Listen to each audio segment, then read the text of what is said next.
여러분 기억하실지 모르겠습니다만 2008년에 개봉되었던 영화가 있습니다. 제목은 우리 생애 최고의 순간. 2004년 아테네 올림픽 여자 핸드볼 국가대표팀의 실화를 바탕으로 제작된 영화입니다. 그때 400만 관객을 기록하면서 기염을 토한 바가 있습니다. 심판의 편파 판정에도 불구하고 연장에 또 연장, 그렇게 해가면서 혈투 끝에 안타깝게 석패를 합니다. 슬펐지만 안타까웠지만 국민들은 금메달보다 나은 은메달이라며 칭송을 했습니다. 그래서 그들로서는 우리 생애 최고의 순간이 될 수 있었던 것입니다. 약칭으로 우생순, 그런 말이 유행할 정도였습니다. 우리에게도 우생순이 있습니다. 여러분 한번 각자 지나온 인생의 발자취를 잠시 회고하면서 생각해 보세요. 우리 각자 나 자신의 인생이니까 정확히 말하면 내 생의 최고의 순간, 즉 내 생순이라고 할 수 있겠지만 그냥 편하게 우생순이라고 해두지요. 혹자는 입학을 떠올릴지도 모르겠습니다. 그래, 그때 내가 어려운데 그 좋은 학교에 내가 합격했잖아. 그때 입학할 때 너무 좋았어. 그 기억을 떠올릴 수도 있을 것입니다. 혹자는 졸업, 혹자는 취업, 결혼, 출산, 승진, 성공과 기타 여러 가지 일들을 떠올릴 수 있을 것입니다. 그런데 신앙 안에서 우리가 떠올릴 수 있는 우생순이 있다는 사실입니다. 여러분 과연 우리의 우생순은 무엇일까요? 오늘 본문 성경을 쭉 보니까 크게 두 가지가 있을 것 같아요. 신앙 안에서 하나는 구원, 그리고 또 하나는 전도입니다. 내가 복음을 듣고 구원받은 그 순간 얼마나 소중합니까? 또 내가 그 복음을 다른 사람에게 전해서 그 사람을 구원했어요. 주님 은혜로. 그 순간 얼마나 소중합니까? 그런 점에서 성도의 생애의 우생순은 구원의 순간, 더 나아가서 전도의 순간이라고 말할 수 있을 것입니다. 아무쪼록 오늘 말씀을 통해서 우리 각자 우생순을 꼭 가질 수 있기를 바랍니다. 그래서 두고두고 감사하고 두고두고 기뻐하는 저와 여러분 되시기를 주님의 이름으로 축원합니다. 본문은 여러분 너무나 잘 아는 내용이 기록되어 있지. 아람 나라 군대 장관 나만, 그가 나병 환자였는데 극적으로 치유된 사건 기록입니다. 그런데 잘 보니까 단순하게 육신의 치유로 끝난 것이 아니라 그 영혼이 구원받았다는 놀라운 사실입니다. 그 과정에서 엘리사 선지자의 역할이 컸죠. 하지만 결정적으로 이스라엘 소녀의 역할이 있었다라는 사실입니다. 그래서 이 시간 나아만과 소녀의 초점을 맞춰서 함께 살펴보고자 합니다. 잘 보면 그들에게 우생순이 있었구나 하는 것을 확인할 수가 있습니다. 나아만의 구원의 순간이 그랬습니다. 그리고 소녀의 전도의 순간이 그랬습니다. 그 순간은 잊으려고 해도 도저히 잊을 수 없는 우생순이었던 것입니다. 여러분 나아만은 본래 어떤 인물이었나요? 1절 보면 그의 프로필이 나옵니다. 아람 왕의 군대 장관 나아만은 그의 주인 앞에서 크고 존귀한 자니 이는 여호와께서 전에 그에게 아람을 구원하게 하셨습니다. 그는 큰 용사이나 뭐예요? 군인인데 실세 장관이 됐어요. 왜요? 구국공신이었거든요. 그래서 왕에게 총애를 받는 이인자, 실세 장관, 뭐 그런 모습이었습니다. 그에게 뭐 남부러울 게 있었겠습니까? 근데 인생이 만만치 않지요. 예외 없이 인생은 완전치 못합니다. 가까이 가보면 다 문제가 있어요. 약점이 있습니다. 결점이 있습니다. 나만도 예외는 아니었습니다. 그래서 나병 환자더라. 영어 성경에 보면 그 앞에 밭이 들어있어요. 밭. 다 좋다. 대단하다. 부귀영화 누렸다. 그러나 나병 환자더라. 불치병이었던 그 나병은 그 많고 많은 조건들을 다 집어 삼키고 말았습니다. 그는 아마 백방으로 병을 치료하려고 애를 썼겠지요. 하지만 불치병의 그 높은 담을 뛰어넘을 수는 없었습니다. 아무리 좋은 것을 소유하고 있을지라도 그는 결코 행복할 수가 없었습니다. 고통과 절망으로 마치 죽은 목숨처럼 하루하루를 살아가고 있었습니다. 그런데 역설적으로 나만의 나병이 그를 구원의 길로 인도했다라고 하는 사실입니다. 하나님의 구원 섭리는 이처럼 놀랍고 놀라운 것입니다. 나병으로 죽을 줄 알았었는데 웬걸 오히려 그것을 계기로 하나님을 만났어요. 영혼과 육신이 모두 구원받는 놀라운 축복의 순간을 맞이하게 됐다는 것입니다. 그에게 그러면 어떤 일이 있었을까요? 그 과정을 한번 살펴보죠. 그 집에 부엌대기로 일하는 이스라엘 소녀가 있었습니다. 아람이 이스라엘을 침노할 때 포로로 끌어온 아이였습니다. 얼마나 비천했나, 얼마나 불행한가. 그런 연약한 소녀지만 놀랍게도 주인 마님에게 담대히 전도를 합니다. 3절 보세요. 그의 여주인에게 이르되 우리 주인 나만 장관이죠, 사마리아에 계신 선지자 엘리사 앞에 계셨으면 좋겠나이다. 그가 그 나병을 고치리다. 우리 이스라엘에 엘리사 선지자가 계신데 그분은 능력의 종이에요. 그분은 기도하면 하나님의 능력으로 놀라운 일들이 벌어져요. 우리 주인님의 나병도 너끈히 고칠 텐데, 이렇게 증거한 거예요. 그 말이 나아만에게까지 전달됩니다. 다급한 상황이었기 때문에 접수했겠다 싶기도 하지만 한편으로는 이런 생각도 해봅니다. 평소 그 소녀의 품행이 아주 단정했을 것입니다. 비록 비천한 부엌대기였지만 또 멀리 이스라엘에서 끌어온 포로였지만 그러나 그 행실을 오래 지켜보니까 이렇게 좋은 아이가 있구나.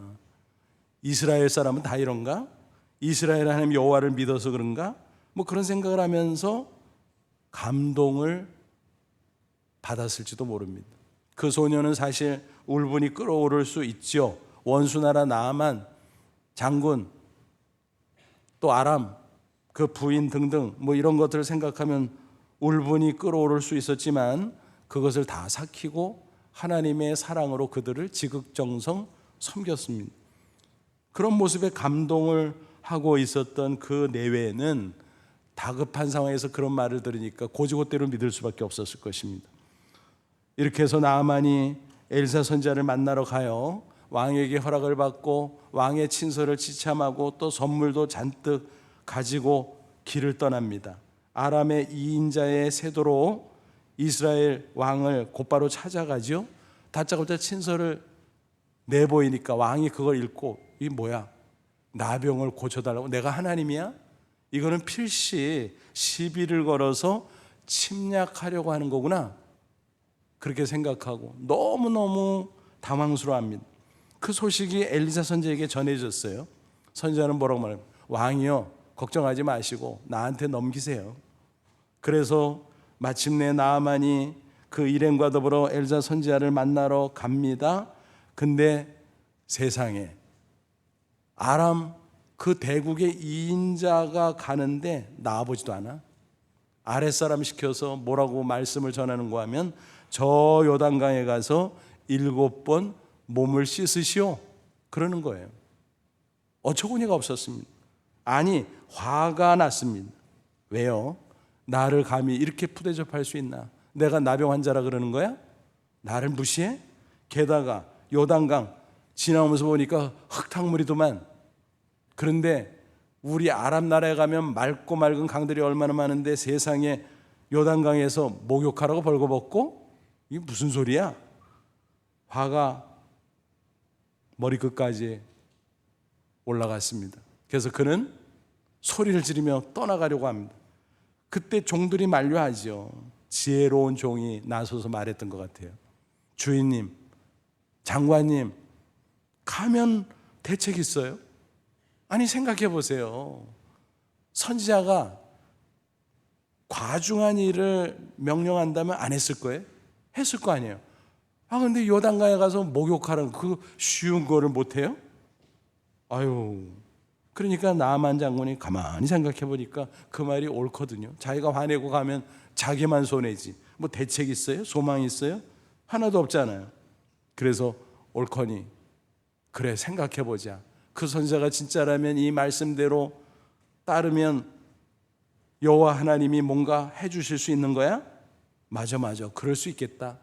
작은 겨자씨 같지만 그 마음속에 믿음이 싹트기 시작합니다. 그래서 순종하죠. 결국 어떻게 되나요? 14절. 나만이 내려가서 하나님의 사람의 말대로 요단강에 7번 몸을 잠그니 그의 살이 어린아이 살같이 회복되어 깨끗하게 되었더라. 여러분, 나병은 흉합니다. 여기저기 막 떨어져 나가고 곪고 별의별 그런 상처들이 있기 때문에 너무 흉하고 지저분해요. 그런데 어린아이의 살결처럼 깨끗하게 됐, 놀라운 이적이 일어난 것입니다.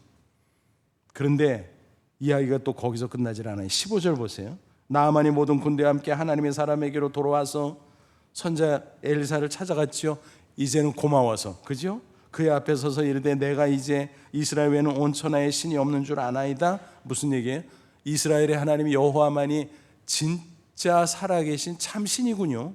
이제는 다른 신들 안 믿을 거예요. 신앙 고백을 했네요.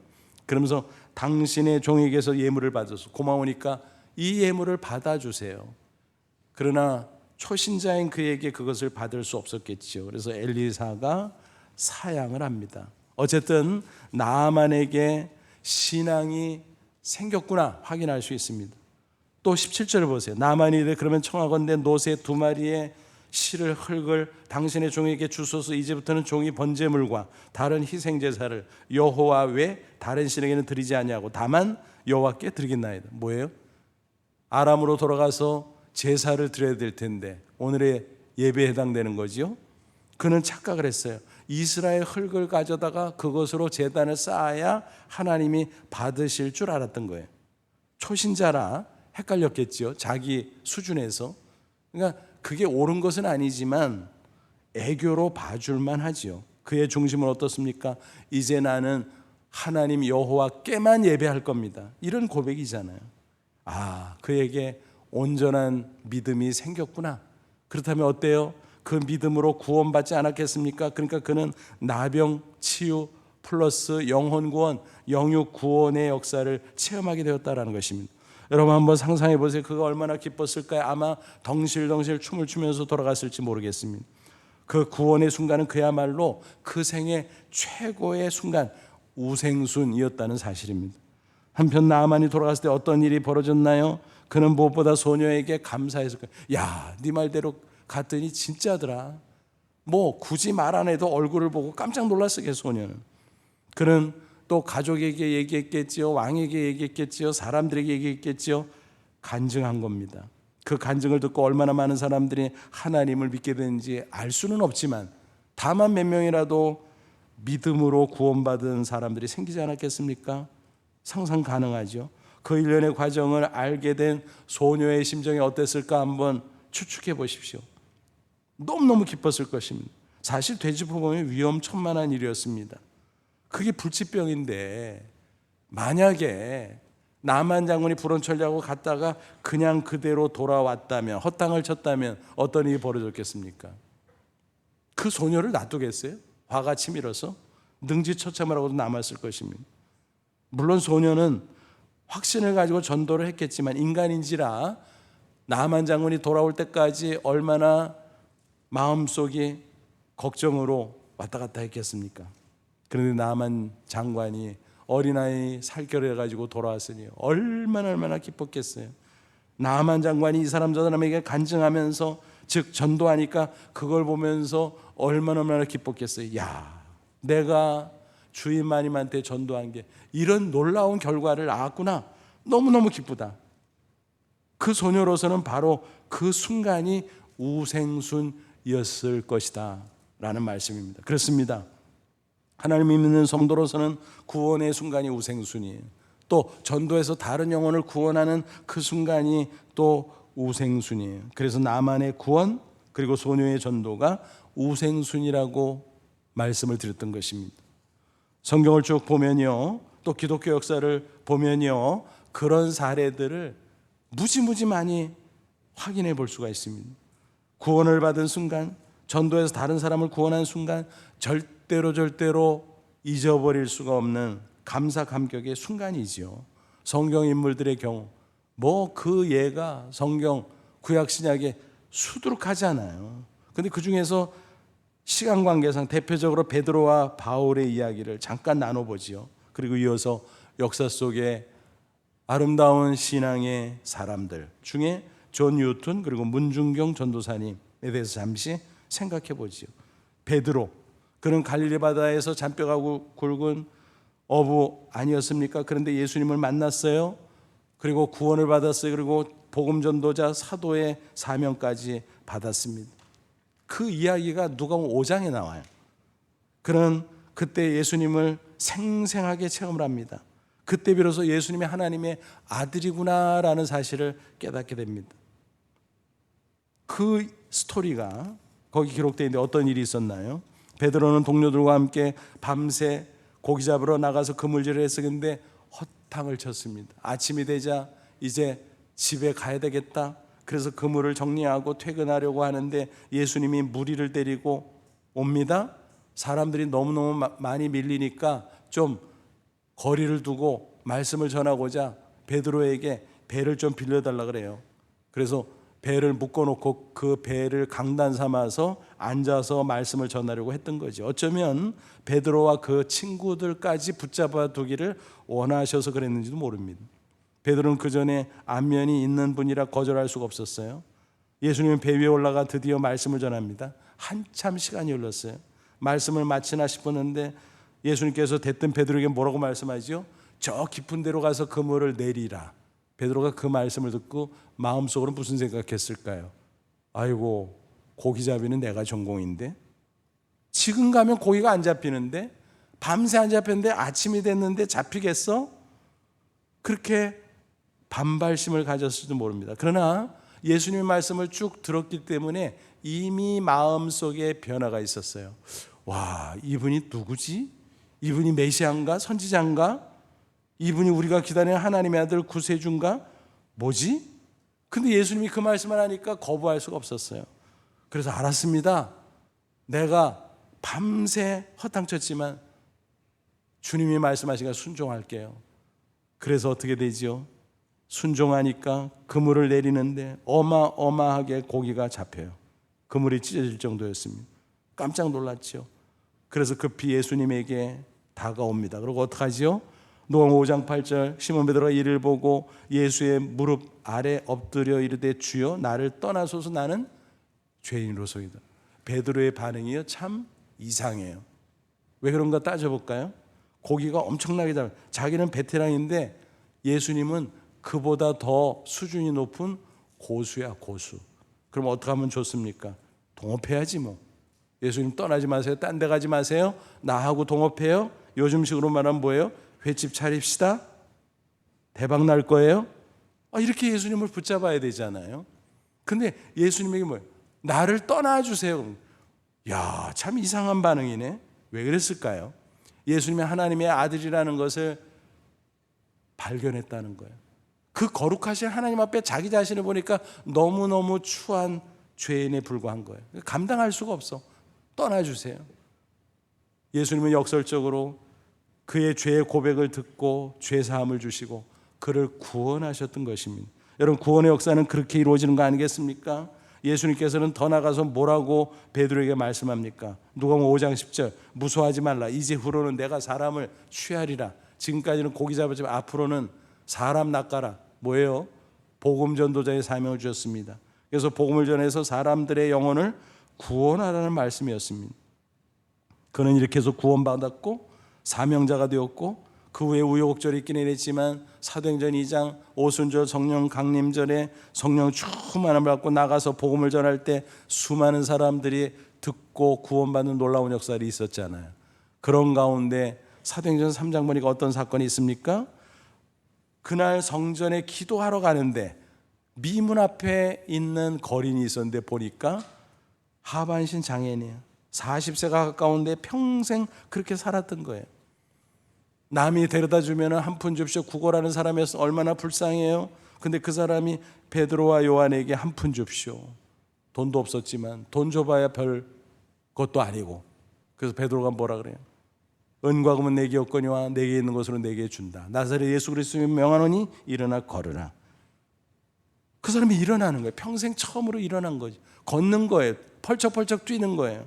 너무 좋아가지고 야, 예수가 정말 하나님의 아들이구나 확신하는 가운데 그런 치유와 더불어 구원을 경험했겠지요. 너무너무 감격스러워서 성전 안으로 뛰어들어가면서 하나님을 찬양합니다. 엄청난 사건이 벌어요. 그 하반신 장애인은 아마 평생에 그 순간이 우생순이었을 거예요. 베드로도 그 순간이 우생순이었을 거예요. 과거 구원받았을 때도 우생순이었지만 이제 복음을 전해서 이 놀라운 일들을 경험하니까 와, 대단하다. 와, 너무 기쁘다. 우생순이었을 것입니다. 바울을 보세요. 사울의 이름을 가지고 있었던 시절, 예수 믿는 사람은 얼마나 핍박했습니까? 한 번은 저 멀리 이방 도시 다메섹에 예수 믿는 유대인들이 많이 있다는 거예요. 그래서 이것들 봐 하고 쫓아가서 체포해다가 처형하기를 원했습니다. 그래서 영장을 발부받아 가지고 가는 거예요. 근데 사도행전 9장 보니까 다메섹 거에 갔을 때 도상에서 부활하신 예수님을 찬란한 빛 가운데 만나요. 충격이었습니다. 당신 누구요? 네가 핍박하는 예수지 누구냐? 예수가 살아있단 말이야?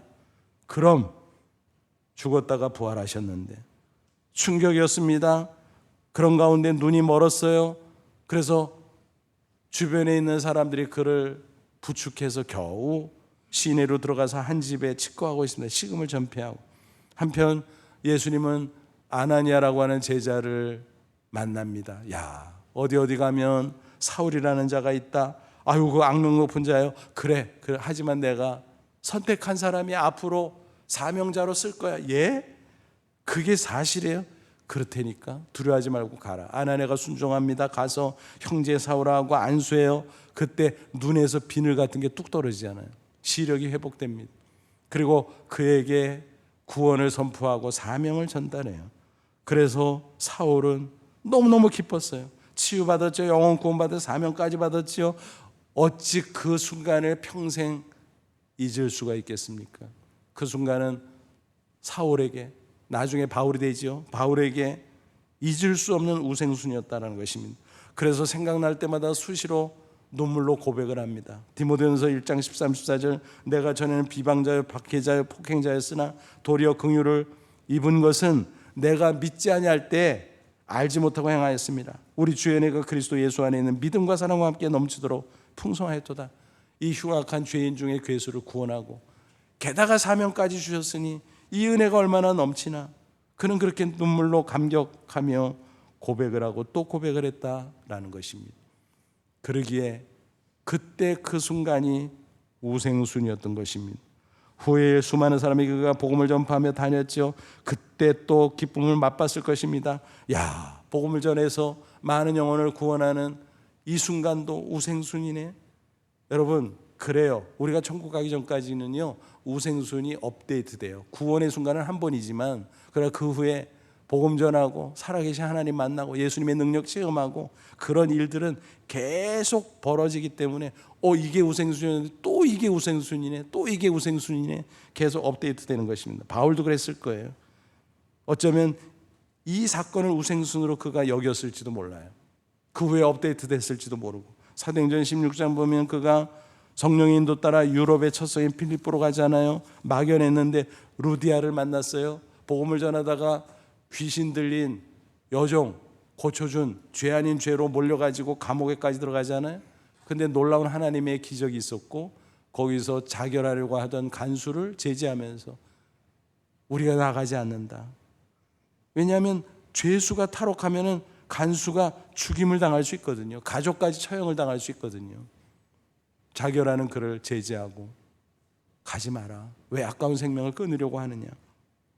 선생이여 어떻게 해야 구원을 받습니까? 주 예수를 믿으라. 그러면 너와 내 집을 구원을 받으리라. 그래서 그 간수의 가족들까지 다 구원하는 놀라운 일이 벌어집니다. 그로부터 빌립보를 통해서 또 주변까지 유럽의 복음화가 이루어집니다. 여러분, 그 사건을 어찌 바울이 잊을 수 있겠어요? 맞아. 빌립보 전도 그때 그 일은 우생순이야. 그랬을 것입니다. 또 역사 속의 인물 가운데 존 뉴턴 잘 아시죠? 찬송가 305장 나 같은 죄인 살리신 어메이징 그레이스의 작시자잖아요. 그는 본래 영국의 노예 상인이었잖아요. 흉악했어요. 방탕했어요.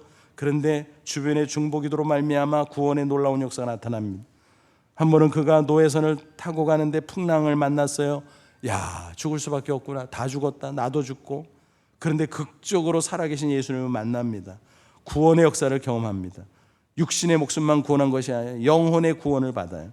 그는 변화됩니다. 후에 목사가 되어 각지에 다니며 복음을 전파합니다. 그런데 목사 가운을 입을 수가 없어. 왜? 노예상이 나던 그 옛날의 죄악을 나 같은 죄인 구원하신 그 은혜가 너무너무 고맙고 놀라워서 그는 노예복을 입고 다니며 말씀을 전했다는 이야기가 내려오고 있습니다. 그래서 그의 대표적인 시, 찬송시 305장 그 하나하나 보면 맞아 그가 그 감격에서 우생순을 잊지 않고 이렇게 표현했구나. 그 노랫말 가운데 뭐가 있어요? 305장 2절 큰 죄악에서 건지신 주 은혜 고마워. 나 처음 믿은 그 시간 귀하고 귀하다. 그 구원의 순간, 그 감격의 순간, 그 우생순 나는 잊을 수 없어. 그런 놀라운 고백이었습니다. 문중용 전도사님은 또 어떻습니까? 한국 최초의 여성 순교자이기도 하죠. 그는 전남 신앙군 증도를 비롯해서 여러 주변의 섬들을 다니면서 복음을 전했어요. 얼마나 많은 영혼들을 구원했는지 몰라요. 증도에 가면 순교 기념관이 있죠. 거기에 전시된 자료들만 쭉 봐도 우리 한국 땅에 이런 분이 계셨다고, 이렇게 대단한 분이 계셨다고 너무너무 감동을 받게 됩니다. 그는 그렇게 복음전도자로 살다가 6.25 당시 피신하지 않고 교인들을 보호하려고 하다가 인민군에게 붙잡혀서 처형을 당하죠. 그때 죄목이 뭐냐면 기가 막혀요. 이게 죄. 새끼 마니깐 씨암타. 많은 사람을 전도했다는 거예요. 제자를 두었다는 거예요. 상 받을 일인데 죄래요. 그래서 처형을 했어요. 그래서 순교를 했습니다. 그 말이 맞기는 하지요. 혈육의 자식은 단 한 명도 없었지만 영적인 자식들, 영적인 제자들이 너무너무 많았어요. 그 섬들 가운데서 그 스라에서 배출된 목회자만, 구원한 사람 말고 그럼 더 많고 그 중에서 목회자가 된 사람만 700명이에요. 기가 막히죠. 그 대표적인 제자가 누구냐 하면은 대학생 선교회 CCC 설립자 고 김중곤 목사님. 제가 70년 대학벌이거든요.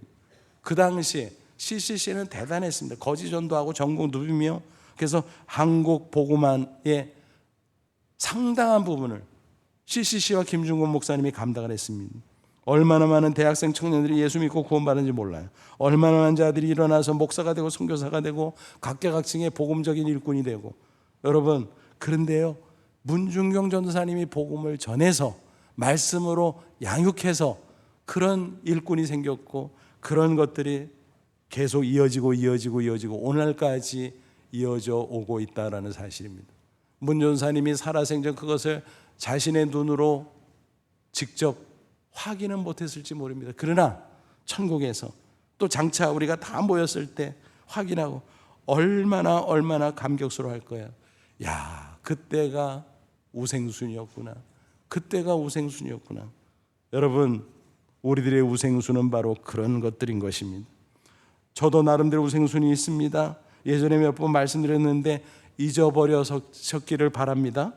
잊어버리셔야 흥미롭게 들을 수 있으니까. 대학 3학년 때 한 친구의 전도로 대학생 선교단체를 다니게 됐는데 정확하게 말하면 끌려다닌 거예요. 그러다가 엮여져가지고 인간관계로 엮여지잖아요.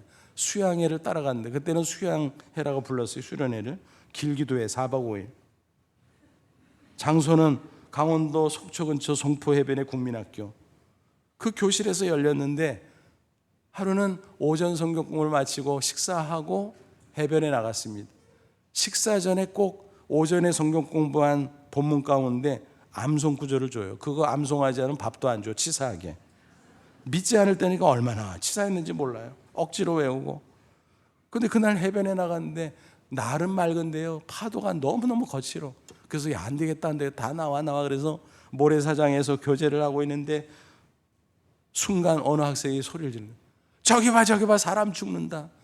한 학생이 물을 먹고 있는 거예요. 들어갔다 나갔다. 나중에 알고 보니까 수영 잘한다고 거기까지 갔다가 휩쓸려서 계속 밀려가고 물을 먹고 있었던 거예요. 놔두면 죽는 거죠.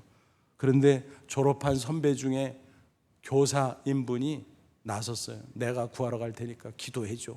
그러더니 튜브를 딱 차고 첨벙첨벙 들어가는 거예요. 제가 제3자 입장에서 볼 때 분명히 둘 다 죽어. 그런 극한 상황이었어요. 근데 그 선생님은요, 얼굴이 평안해.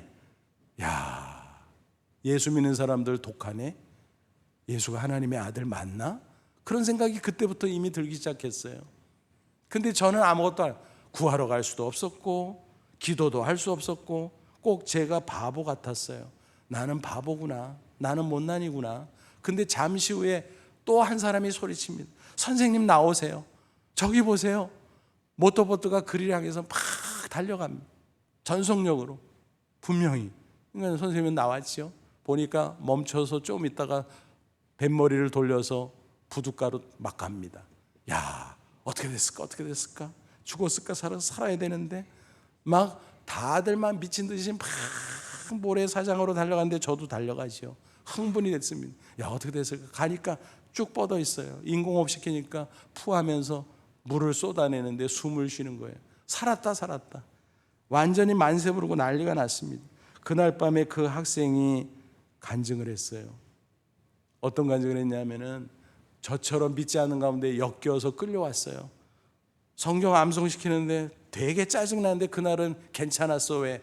암송 성경 구절이 너무나 짧았거든. 마가복음 5장 회당장 야이로에게 준 말씀.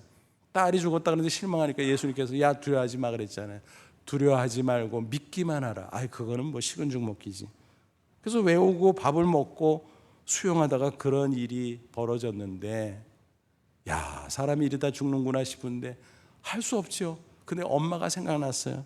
홀어머니 외아들 하나 바라보고 연대 앞에 신촌시장 있잖아요. 거기서 야채 행상하는 엄마 어떡하지?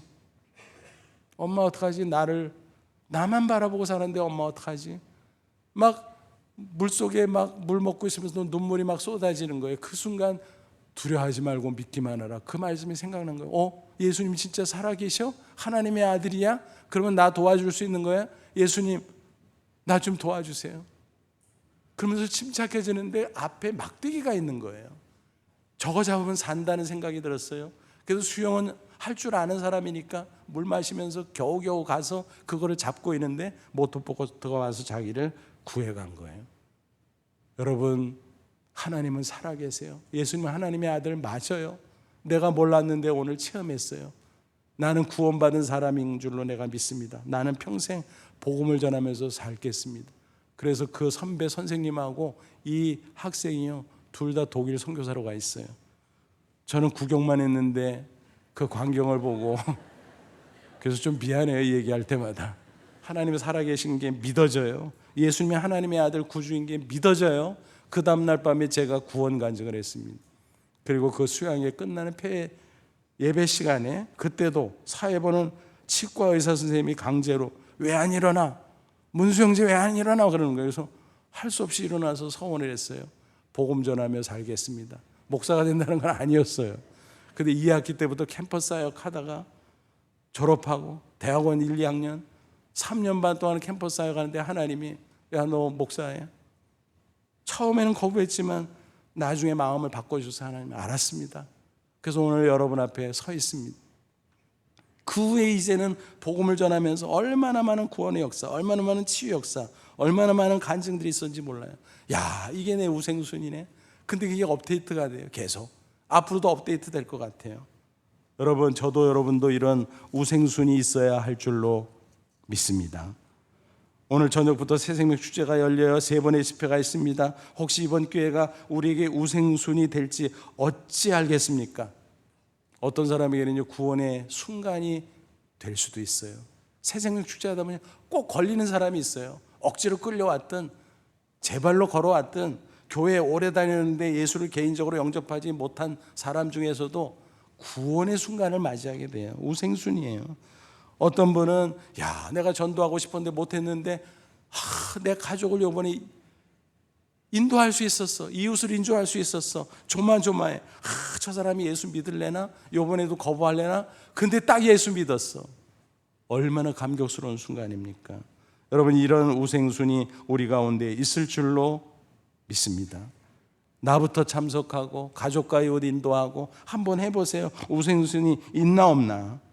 여러분, 육신의 우생순도 있으면 좋지요. 성공하고 잘되고 축복받고 좋지요. 나쁠 거 없지요. 그러나 그거는요, 어차피 사라져요, 육신적인 것은.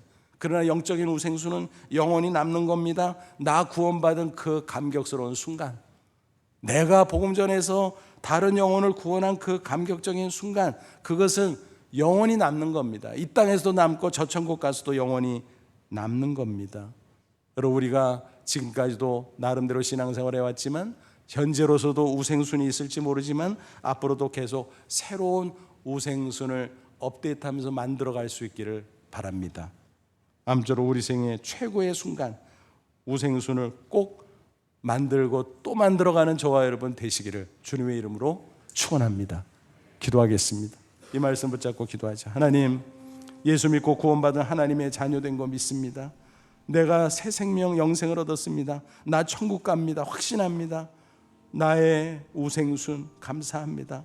내가 이제는 복음 전에서 다른 영혼 구원하는 그 감격의 순간을 가지기를 원합니다. 우리 생의 최고의 순간 우생순을 계속 만들고 만드는 저희들이 되길 원합니다. 이번 새생명 축제 가운데 멋진 우생순의 간증들이 쏟아지게 하옵소서. 우리 다 같이 간절한 마음으로 기도합니다. 하나님 아버지, 은혜를 진심으로 감사합니다. 이 시간 주의 말씀으로 우리를 격려하시고 축복하시니 감사합니다.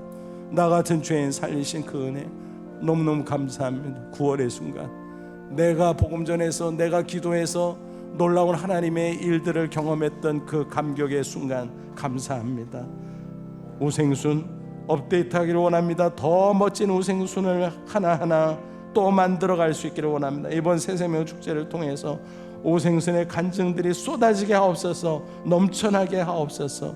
그래서 우리 남은 생애가 더 복되고 아름답고 존귀해질 수 있도록 역사해 주시옵소서. 예수님의 이름으로 기도하옵나이다. 아멘.